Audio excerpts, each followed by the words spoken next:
नमस्कार दोस्तों, आज की अपनी कहानी है बाल राज्य छत्रपति शिवाजी महाराज के लिए दुश्मनों के साथ लड़ने के लिए जो हथियार चाहिए वह कौन बनाता था और उस आदमी की अचानक बाल राज्य से मुलाकात कैसे और कहाँ हुई थी। वह थे भीमा लवार, जिसके बारे में शायद ही शिवकालीन इतिहास में लिखा गया है। सिर्फ श्रीमान शिवशाहीर बाबा साहेब देशमुख की जो पोवाड़े हैं उसमें भीमा लवार का उल्लेख सुनने को मिलता है। 15 साल की उम्र में बाल राज्य छत्रपति शिवाजी महाराज जब अपने मातोश्री जीजाबाई के साथ हिंदवी स्वराज्य का सपना लेके पूना शहर के लाल महल में रहने को आते हैं, तब पूना की हालत बहुत ही नाजुक थी। ना तो खेतीबाड़ी थी, ना तो कोई आमदनी का जरिया, क्योंकि मुग़ल और आदिलशाही सेना ने पूना और आजू बाजू के गाँव में से सब गाय, बैल, भैंस और घोड़े इत्यादि पशु को ज़बरदस्ती से अपने साथ लेके गए थे। सब तरफ जंगल ही जंगल था। जो भी थोड़ी बहुत खेती होती थी वह बैलों की जगह गधों को जोत के की जाती थी। जो भी फसल पकती थी उसे जंगली जानवर तहस नहस कर देते थे, जैसे कि डुक्कर, सियार, लोमड़ी वगैरह आके अनाज को नुकसान पहुंचाती थी। इसलिए बाल राजा ने राज्य में ऐलान कर दिया था, जो भी जंगली जानवर की पूंछ काट के लेके आएगा उसको सरकार की तरफ से इनाम मिलेगा। बाल राजा ने अपने बचपन के दोस्तों के साथ मातोश्री जीजाबाई और गुरु श्रीमंत दादाजी कोंडदेव जी के आशीर्वाद लेकर हिंदवी स्वराज्य की शपथ ली थी। राजे के साथ लोग तो जुड़ते गए और अच्छे खासे लड़ने के लिए मावड़ा भी तैयार हो गए थे, लेकिन यहाँ लड़ाई लड़ने के लिए हथियार तो चाहिए, वो नहीं थे। तो हमारी कहानी यहाँ से शुरू होती है। बात ऐसे बनी कि एक दिन सुबह बाल राजे अपने मित्रों के साथ पूना शहर के दौरे पे थे।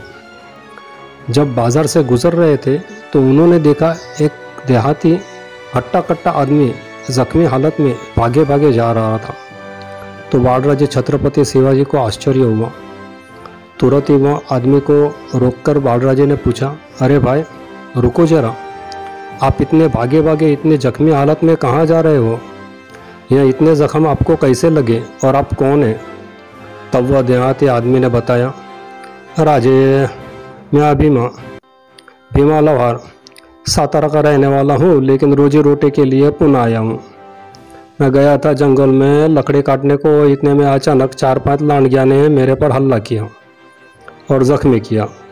मेरे पास भी लठ था। लठ से मैंने भी उनको मारना चालू किया, इतना मारा कि समझा पला लें, पर एक तावड़ी में सापड़ा। इतना मारा कि बेचारा मर गया। मैंने सुना था कि जो भी जंगली जानवर को मारकर उसकी पूंछ सरकार को देती है तो सरकार उसको इनाम देती है।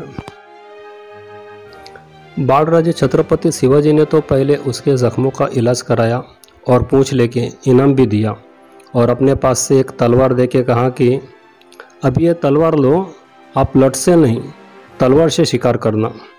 तो वह देहाती आदमी तलवार ले लेता है और तलवार को गौर से देखने लगता है और तुरंत कहता है, राजे ये तलवार में भेसड़ है, यह तलवार लड़ाई के कुछ काम की नहीं, टुकड़े टुकड़े हो जाएगी। बाल राजे तुरंत ही समझ गए और अपनी खुद की तलवार उस देहाती को देकर कहते हैं, अच्छा ठीक है, वो रहने दो, ये तलवार ले लो। तो वो तलवार अपने हाथ में लेकर उसको भी गौर से परखने लगता है और कहता है, राजे तलवार तो ठीक है, लेकिन इसकी मूठ थोड़ी ढीली है, लेकिन कालजी न का, ठीक हो जाएगी। बाल राजे छत्रपति शिवाजी महाराज तुरंत ही समझ जाते हैं कि आदमी काम का है, जिसको धातु और हथियार के बारे में अच्छा सा खासा ज्ञान है, और तुरंत ही उसे कहते हैं, अगर हमने आपको एक लोहार कारखाना बना के दिया तो क्या आप हमारे लिए हथियार बना सकते हो?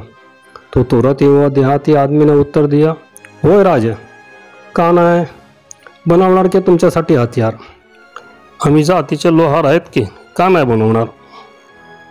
और यही वह भीमा लवार थे जिसने कभी युद्ध नहीं किया, लेकिन छत्रपति शिवाजी महाराज की सेना के लिए बहुत ही उच्च कोटि के हथियार बनाए, जिससे हिंदवी स्वराज्य का सपना पूरा हुआ। जय हिंद, जय महाराष्ट्र, जय भवानी, जय शिवाजी।